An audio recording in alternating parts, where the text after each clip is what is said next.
Penpa Tsering is the Speaker of the Tibetan Parliament in Exile in Dharamsala, India. He showed us around the chambers and talked about the government in exile, environmental conditions in Tibet, and his hopes for the future. So we have the political leader today, a graduate from Harvard, Dr. Lakshman Singh. He sits here. He is overall responsible for administration and political matters. Then religion and culture, I told you we have about 265 monasteries and nunneries in India, Nepal, Bhutan, with about 41,000 monks and nuns. Out of that, 45% are from the Himalayan region, from Ladakh, Lahaul Spiti, Nepal, Bhutan. Then we have a ministry for home. There are about 54 different settlements in India, Nepal, and Bhutan. Bigger ones have about 16,000 people. Smaller ones, 200, 300, 400. At this time of the year, right now, many Tibetans are scattered all over India in different cities and towns selling winter clothes. So they go out for 3-4 months, work very hard, then they come back and spend the money for the rest of the year. Because the only other subsistence is 1 acre of dry land, agricultural land. So this department goes up to the rehabilitation of Tibetan settlements. Then we have finance department. We must be spending about $38 million US. Much of it comes from governments, Indian government, the US, and some governments don't give directly. It is through the non-government governments, Scandinavian countries.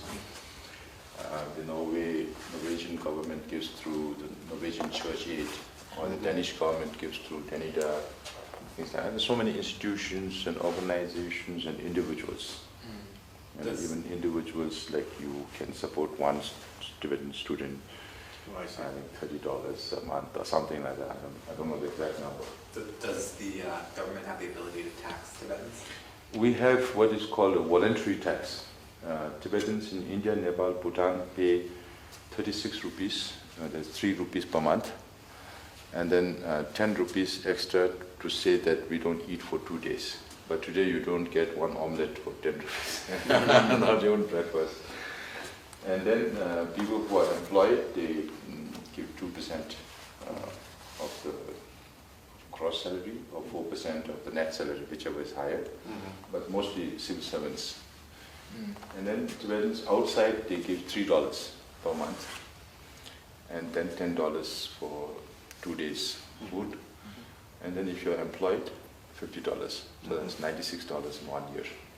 But that comes to only about 6% of our total expenditure. And we have education department, about 70 different schools with about 20,000 students under few different administrations. One set of schools run by the Indian government itself under the Human Resource Development Ministry. There's a board called the Central Tibetan Schools Administration. So there are schools in every Tibetan settlement based on depending on the number, from higher secondary to high school to middle school to primary school to Montessori. It's very nice. There is not just Tibetan schools now, Tibetan students. So there are people from Himalayan region who study different traditions of Tibetan Buddhism. There are 4 main Buddhist traditions. But we have been most successful in providing education to the Tibetan people, younger generation of Tibetans. A set of schools run by Tibetan Children's Village. The headquarters is here. It's just in the Dharamsala cantonment. And here is the Department of Security, mostly responsible for information collection from inside Tibet. 60s and 70s very difficult because there was cultural revolution going on in Tibet. People cannot come out, we could not go in. Now it's a little more easy. You have internet and television and a whole lot of things. And Tibetans use a lot of WeChat. It's instant text and voice messages. Then it goes into Tibet, bounces back. But one has to be careful in Tibet. If they send information of self-information and something like that, then you get caught in prison. And I was telling them before 2008 we used to receive between 3,000 and 3,500 particularly during winter. And now a little more than 500. So this department is responsible for receiving Tibetans in Nepal. We have a reception center. So those who come from inside Tibet, they are received at the reception center. Both Indian and the Nepalese government are not signatory to the UN the Refugee Convention. So we have a gentleman's agreement with the UNHCR, the Nepalese government, and the Indian government. So those who come out, first they are received at the reception center. Then the Indian embassy in Nepal gives them a paper, a special entry permit to come into India. And then those who want to go, they have an audience with His Holiness. And if it's kids, they go to school. If it's a little elderly, they want to go to join monasteries, they join monasteries. If they're above 18 and study a little bit, we have a 5-year course for adult education here. And many of them go on pilgrimage, Buddhist pilgrimage to both Gaya and Lumbini and other places and return back to Tibet. Some come legally, some come illegally. They are also, of course, for His Holiness security, the Indian government is responsible. So His Holiness is treated as a head of state by the Indian government, so he cannot be searched at any airport. If you see the list of VIPs who cannot be searched, you will find Dalai Lama there. So right on the top, probably. No, somewhere down there. The top is President of India or others. So wherever he travels within India, security is provided by central government as well as state governments. From district to district, it changes. But when he gives teachings to 10,000, 20,000, 100,000, 150,000 people, then we provide additional security from our side. Then we have Department for Information and International Relations. So whole map is divided into these 12 or 13 offices that we have. From Tokyo office is responsible for Japan, Korea, some parts of Southeast Asia. We have one office in Taipei, only for Taiwan. Then one office in Canberra, Australia, New Zealand, some parts of Southeast Asia. One office in Delhi, from Thailand to Middle East. And one office in Kathmandu for Nepal, one office in Moscow for Russia and Central Asian countries, including Mongolia, one office in Pretoria for Africas, but we are not able to go beyond South Africa. And even in Africa, South Africa itself, it's a big problem. Our relations are mostly with Inkatha Freedom Party, Prince Buthelezi, and some smaller parties. But ANC has a lot of relation with China. So they needed the support of the international community when they had apartheid problem. But once they are freed of the apartheid problem, then they went back to China. And they are not even willing to provide visa to His Holiness to take part in Desmond Tutu's birthday celebrations. Then we have one office in Geneva for most of Southern Europe, one office in Brussels, Central Europe, from Spain to, from Portugal, Spain, the Benelux, Netherlands, Luxembourg and Netherlands. One office in London, Iceland, UK, Scandinavian countries, then 3 small countries in Eastern Europe, Estonia, Latvia and Lithuania. One office in New York for North America. Just recently we opened one office in Brazil for Latin America. They're mostly information dissemination. Then here, the health department. So we have both Tibetan medicine and allopathic medicine at every Tibetan center, which also caters to local population, Indians also. Now, Tibetan medicine has been recognized by Indian government as was one of the alternative traditional medicines, alongside Ayurveda, Siddha, Unani, things like that. So 8 ministers, and then rest are all members of parliament. Today we have 44. Some of the uniqueness or peculiarity, as you may see, it is that we don't have territorial constituency. Tibet traditionally was divided into 3 provinces. So what China calls Tibet as Tibet Autonomous Region is only half of Tibet. And the rest, the Qinghai province, is where Dalai Lama comes from, where my father comes from. And this is Kham region, the southeastern Tibet. So since Tibet was traditionally divided into 3 provinces, when we have elections here, irrespective of the number of electorate, because there are more Tibetans from central Tibet because of the proximity of border between Tibet and India. and still less from this region, and still less from our region. So irrespective of the number, since once we are elected, we are supposed to represent all the 6 million Tibetans and all 3 provinces of Tibet, we elect 10 members. So lay people like us in India, Nepal, Bhutan, we can vote for 10 people. And then monks, nuns and tantric practitioners, they can vote for 12 people, 10 from their province and 2 from their religious tradition. So 30 people from the 3 provinces, and then we have 4 main Buddhist traditions, Nyingma, Sakya, Kagyu, Geluk, they all elect 2 members, and one pre-Buddhist religion called Pon, B-O-N. They elect 2 members, so 10 members, 40. Tibetans in Europe elect 2. Tibetans in North America elect 2 members, so we have 44. So now we have an ongoing election process, and we have created 1 seat for Tibet in the outside India, Nepal, Bhutan, in the Asia, Australasia region. So next time we may have 1 from Australia, so 45 members. We have a Supreme Justice Commission, which adjudicates matters, but we don't handle criminal cases. All criminal cases has to go to Indian courts and Indian police because we have to conform to Indian laws. Any civil and administrative matters within the Tibetan community we handle, but Tibetans hate to go to court. We have a Tibetan saying, don't go to a place where there are fights, but go to an oil cellar, at least you'll get some oil to apply on your head. So, in the last 21 years of its existence, we didn't even have 21 cases. Yeah. And then, so these 3 organs, the Cabinet, the Parliament, and the Supreme Justice Commission. Then we have Election Commission, which supervises election every 5 years for the political leaders' posts and for the Parliament, which is ongoing now. And then we have a Public Service Commission. We have a little more than 600 civil servants, so everybody has to go through written and oral interviews.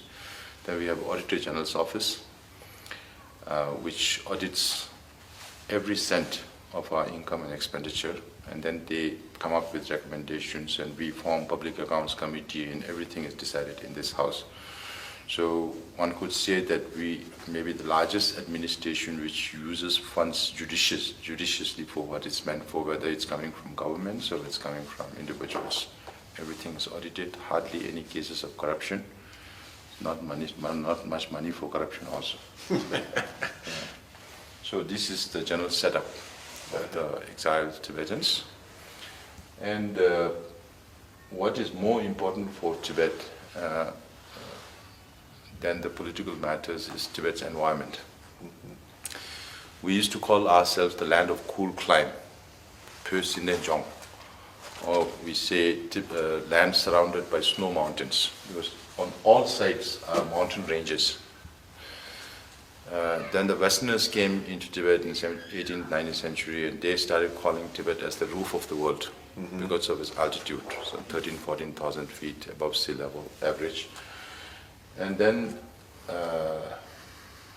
Asians started calling Tibet as the water tower of Asia, or fountain of Asian rivers, because majority of these rivers that flows into 10 different countries originate from Tibet. Then today, Chinese environmental scientists call Tibet as the 3rd pole. So North Pole, South Pole, and Tibet Pole, because Tibet has the largest amount of glaciers and permafrost that feeds all these major rivers. So rivers like Indus and Satluj originate from Tibet, go into India and into Pakistan. Rivers that originate, the Ganges also starts from the border of India, Tibet, originates from the Tapi and all that flows into Nepal. Then the Brahmaputra flows eastward, then suddenly takes a U-turn and comes into Arunachal Pradesh, Assam, and into Bangladesh. Today, China is trying to divert river water from here to up north. And it's engineeringly difficult task, but China is known for doing all those things, building the Great Wall of China. Great Wall of China was once the border between China and the barbarian countries. So the barbarians are Tibetans, Mongols, and Uyghurs who used to attack China from time to time, so they built the Great Wall. Today, the Great Wall is not the boundary. It's the backbone of China, if you look at the map, So, and they're also planning to build a dam here, which is twice the size of Three Gorges Dam, which is the biggest in the world. So, which would mean inundating about 150 to 200 kilometers of land upstream. And these are all seismic zones. Just this year we had earthquake in Nepal, we had earthquake in Hindu Kush, in the Afghanistan-Pakistan region.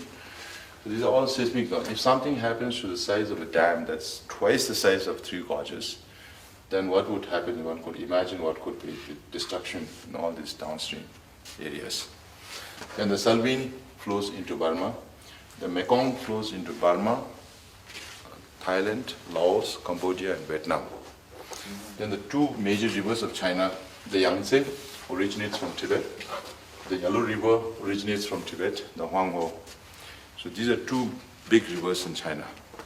So essentially, all river waters, all perennial river waters of Asia originate from Tibet. And some say that one third of the world population has something to do or the other with the Tibet's environment, Tibet's rivers. Because China, on just one river on the Mekong, how many dams? So many dams. And in the downstream countries, because these are some of the most densely populated areas in the world. And many people have to change their livelihood because the river coming down is being affected. So we say today we are political refugees, but in another 30, 40, 50 years down the line, there will be so many environmental refugees. And Tibet majorly is grassland, particularly in these areas. Tibetan population are very scattered, not all places are habitable. These parts are mostly desert areas. So the problem with when we say we don't have time, because China's policy is assimilation. They derive from Soviet Union. So sometimes I say on Chinese national flag, you have this one big star and 4 small stars. If you say the big star is Han Chinese, then small stars are Manchus, Mongols, the inner Mongolians. They like to call themselves Southern Mongolians. And Uyghurs, the East Turkestanis, and the Tibetans. Now in Manchuria, even though China was ruled by Mongols and Manchus, but they did not rule from their respective regions. They ruled from Beijing. And so today the question is, who are real Chinese? Now some say even the Mongols are Chinese. So in that sense, then all the areas conquered by Genghis Khan also belongs to China. He conquered about half of the world. So in Manchuria, there's hardly any people who speak Manchukuo language. So the language is gone, culture is gone. Now in southern Mongolia, or inner Mongolia as China calls it, 80% of the population are Turks and Chinese, Han Chinese. Only 20% are Mongols. Their story is almost gone. Now in Uyghur and Tibet. In Tibet, starting from the capital Lhasa to all major towns and cities, is Chinese majority.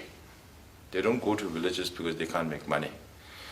So, therefore, I say within the Tibetan community, we discuss about independence, middle way, and all that. I said, forget about it. Another 30, 40 years down the line, if we are not able to go back, have some agreement with China, then you will find Tibet town in Tibet overwhelmed by Chinese, just like you find Chinatown in your countries.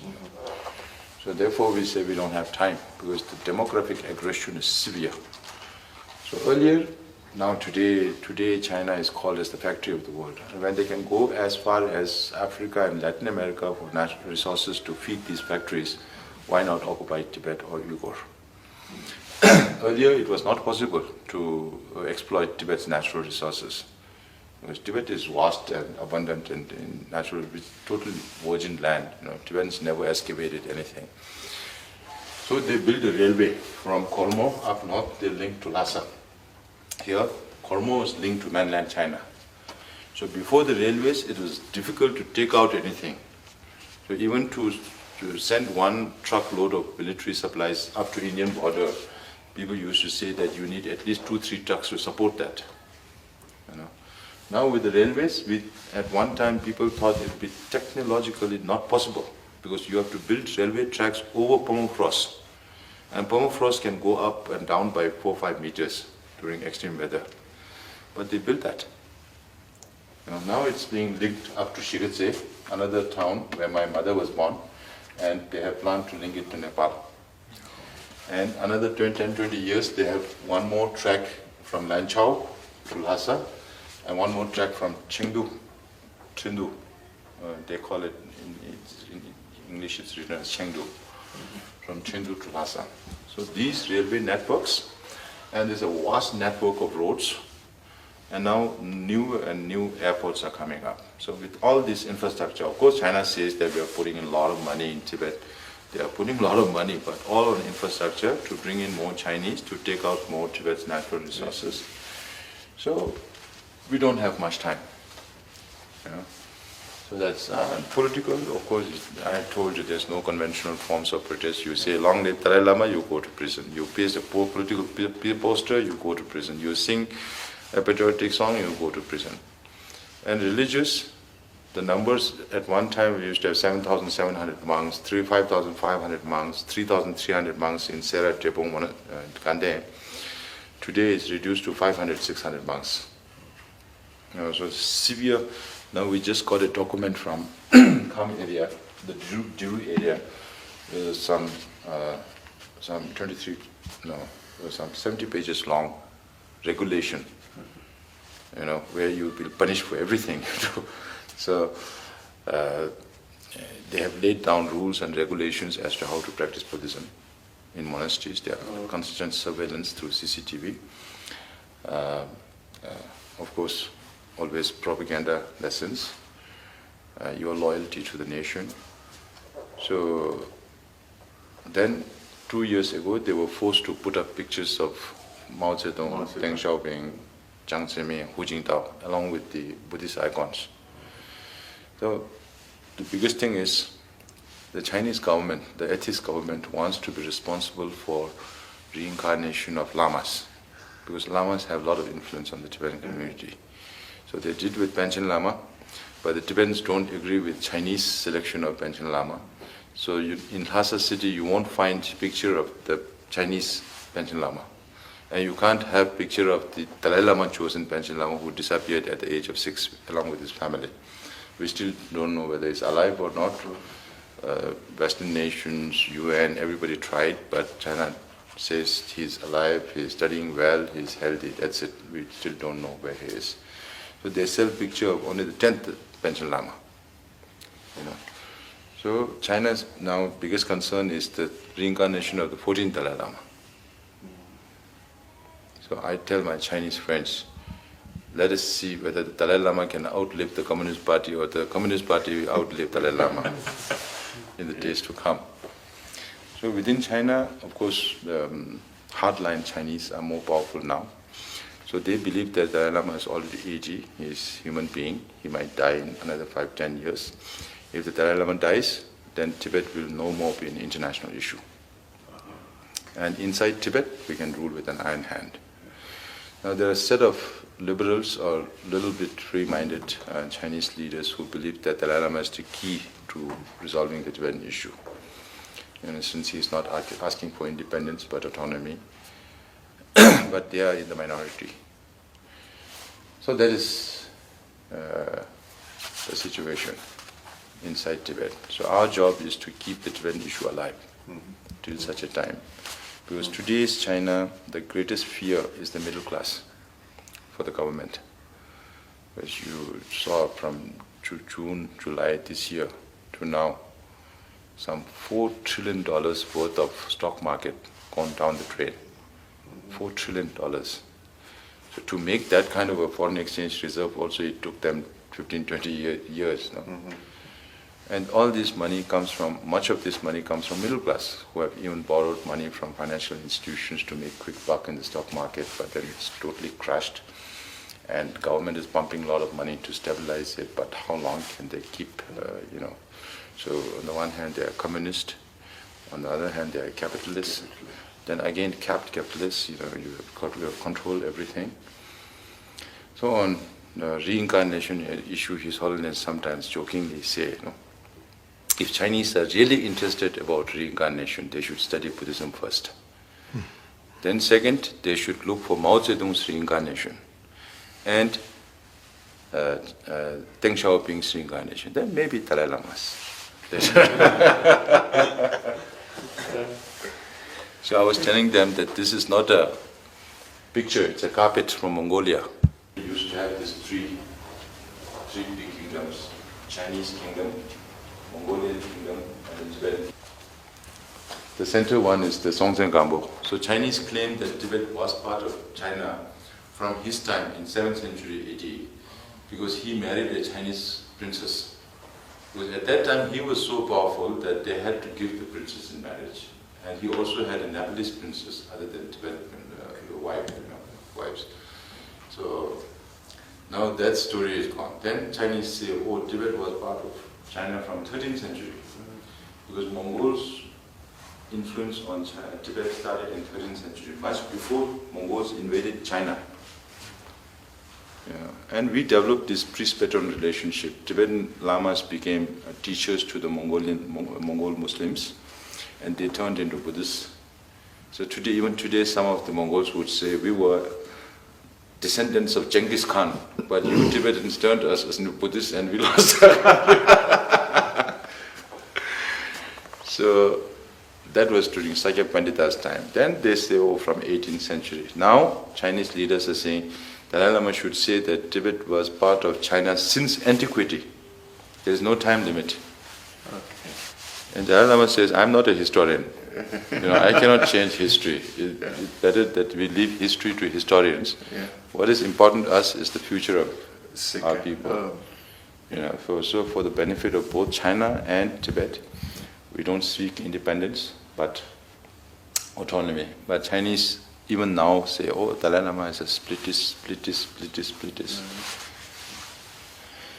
That's a problem. And China is saying that Dalai Lama should say that Taiwan is part of China. Now, what have we got to do with Taiwan? And the future of Taiwan will be decided by Taiwanese. Taiwanese, yeah. So they put these impossible conditions. Yeah, and these paintings on the sides are actually, we have these cloths plated over each other. So these paintings are done on like tanka painting, very intricately done by hand on plywood, and we put it up there. Yes, small pieces. Yeah. And we relay this live in Dharamsala through cable network because we don't have satellite. And the Tibetans outside can watch on YouTube or recordings. How often do you meet? We meet all together? once in March and once in September. Okay. March mostly for budget. They also discuss about it. What are you looking as a solution to all this problem? So we are saying, You guys are trying to get autonomy now, or something? Autonomy, and we have studied so many different autonomous arrangements around the world. Whether if it's with the United States, you have the Aboriginal people, they have their reservation, and there are also some states like the United States of Micronesia, which is part of America, but has a different arrangement with the United States. Then with Canada, you have the Nunavut people. They also have almost same area as Tibet, in the north of Canada, where the Inuits live. They also have about 2.5 million square kilometers. And whole of Tibet is about 2.5 million square kilometers. That's 1/4 of China. China is 9.7 million square kilometers. And you also have Quebec under Canada. Under UK, you have the Irish, you have the Scottish, you have the Welsh. There are also some other, the Gibraltar and other autonomous arrangement with UK. With Finland, you have the Åland Island. The unique arrangement is that even if Åland Islands are under Finland, the Finnish defense ships cannot stay in the island waters not more than 24 hours. So it's a zone of peace. His Holiness' vision is also to have Tibet as a zone of peace and one of the biggest natural reserve. Then under Denmark you have Faroes Island and Greenland autonomous arrangements. And then under Spain you have the Basque, you have Catalonia. There is also a very special case like Andorra, which is between France and Spain.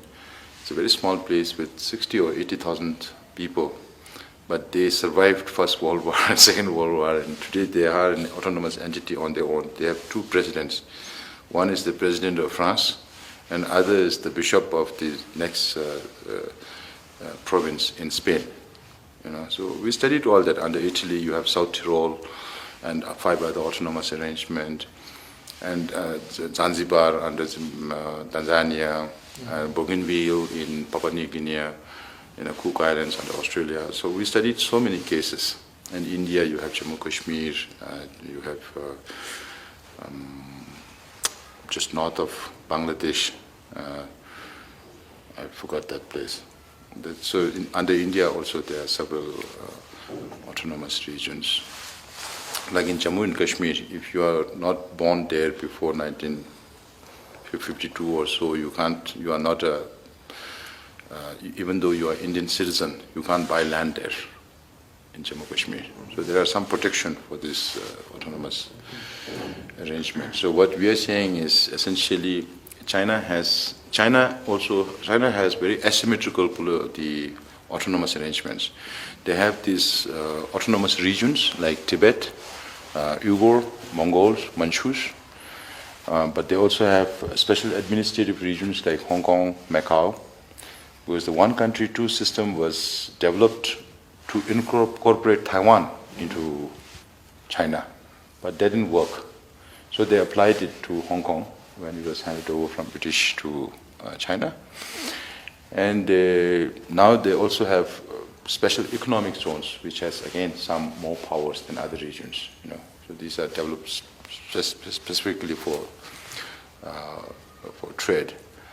So, but in China the problem is every level you have the Communist Party hierarchy and the National People's Congresses, and at every level majority of the decisions are taken by the Communist Party hierarchy. So there's hardly any power for the National People's Congress at every level. They're just rubber stamps. So what we are asking is genuine autonomy, not just in name. So even Tibet, the Tibet Autonomous Region, they call it, but there's hardly any autonomy. Then other parts of Tibet, they call it Tibet Autonomous Prefecture, Tibet Autonomous County, hardly any autonomy. So now what I believe is that now historically Tibet with this huge landmass, has played the buffer between the two most populous nations in the world, China and India. Now if Tibet gains autonomy, then we can be the bridge between these two most populous nations. Now why do you think China has this all-weather friendship with Pakistan? Higher than the heavens, deeper than the sea, they call it today, their relationship, Pakistan and China. And they supply Pakistan with nuclear technology, they supply Pakistan with missile technology, they are developing port, south of Balochistan, the Gwadar port, built by a Singaporean consortium, but they kept 5 acres of mainland, without which you can't do with the port. So finally they didn't give that to the Singaporeans, so it was taken over by the Chinese. It was funded by the Chinese. They are building port in Sri Lanka also. Just to contain India from all sides. Whether it's domestic issues, for a very long time we believe that there are hands of Chinese behind Khalistan, behind Ulfa, behind Naxalite, everything. I have a friend in Nagaland who was studying medicine, and he used to tell me, Penpa, we are friends, but I like the Chinese because they supply us arms. So just to keep India busy with domestic problems. And then India's foreign policy is always Pakistan, Kashmir, They left out all other countries. Today in Nepal, there's fight over influence, Chinese and India. In the last 20 years, Chinese have stepped up too much. They have influence on politicians, bureaucrats, media, military, everywhere. And today, Nepal's downtown area called Tamil is mostly Chinese now. I'm sure Indian government spends a lot of money, but it goes into politicians' pockets. You don't see. China is very smart. They built the ring road around Kathmandu. Oh, this ring road is built by China. So within the general population, there's much more hatred towards the Indians. And now there is a huge blockade because of politics in Nepal, with the new constitution and new government. And then you have the Indian origin Madhesis on the south side, not allowing basic necessities to go in. And you have beautiful cars in Nepal, foreign made, but no petrol, no diesel. They are planning towards talking about getting it from Pakistan. But to get it from Pakistan, you have to come through Tibet, through the Karakoram highway. And transportation cost itself is so much. China permits only 100 metric tons. It just started coming in about a week ago. But how, that is not enough. We're talking about Bhutan, but Bhutan has better relations with India, and they also get their supplies from India. So Modi went to Bhutan first after he became. Even though Bhutan is the smallest country, it was the closest and the friendliest to India. Then Bangladesh was given birth by India fighting against Pakistan. Today Bangladesh has more military pacts with China. Similarly with Sri Lanka. After the government change and Sri Sena came in during Rajapakse's time, he allowed Chinese submarines to land in Sri Lanka. So it's a huge threat for India, And China has now this big plan to build this maritime Silk Route. The land Silk Route was already there, which linked China to Africa and Europe. Now they are planning a maritime Silk Route from South China Sea below Sri Lanka to Africa and this thing. So China has resolved all its border problems with Mongolia, Russia, everybody except India. Now, even after 17 rounds of dialogue at the highest level from China and India, they are not able to resolve it. Because this will not be resolved unless and until Chinese government trusts the Tibetan people. And they don't trust the Tibetan people. And China may be the only country who spends more money on internal security than external security. So this itself shows a huge deficit of trust between the rulers and the ruled. You just need a spark somewhere where things can happen. It can go very wrong. But at one time we used to say when the United States coughs, the whole world gets the flu. Today you need any grease to make the whole European Union get the flu. Now, it's not like the Cold War era of those days between Russia and China. There was hardly any interest from the Western nations in Russia in terms of investment and stake. And today, China is the second largest economy in the world. Who made China second largest? All developed countries. They invested money. So much at stake. So some say China might break up like Russia, the Soviet Union. I said no. Even if China is breaking down, the whole of the Western world will come and make it stand up. If you read Kissinger on China, you will understand. China was about to fall apart many times, but it's the US and other nations who kept it up. So the fear is if something happens to China, if there was something happening to Communist Party rule, then they might flash attacks. And they have kept all this open. I believe if China wishes, China alone can resolve the North Korean issue. You don't need 3 parties, 6 parties. This is all a bargaining chip for China. Then they are now being very aggressive in South China Sea. Now when you keep the North Korean issue alive, and when you have this authoritarian rule there, and then China uses that for this purpose or that purpose, then whole, Japan, South Korea, Europe, America, everybody gets busy with that one issue. And with South China Sea, China keeps the whole Southeast Asian country busy. So if you go to any of these regions, you will hear at least one article every day on South China Sea and China's aggressive moves in that. And again, problems with Taiwan on some islands, Senkaku Islands with Japan, Spratlys in South China Sea. Now, Vietnam, Philippines, Malaysia, Brunei, everybody is feeling very unsafe. So it's right now a very dynamic situation. And with India, very easy. You have this McMahon line, and there are also large swath of no man's land. China crosses over the no man's land, build a tent there. Tomorrow, Indian press is full of it. So that's how they keep the whole world busy. And China has declared what is called as the Air Defense Identification Zone. Yeah, so if any flight has to go over that there, you have to report to the Chinese authorities. Now when they can claim the air, then why not the sea? Very smart, no? So this is the status right now. Now I believe if Tibet gets autonomy, we have very good relation with Indian government. We trust them and they also trust us, and they have been very kind to us. So even now we share everything with the Indian government, whether it's dialogue with China or not happening, whatever. And then we also have to learn to trust China.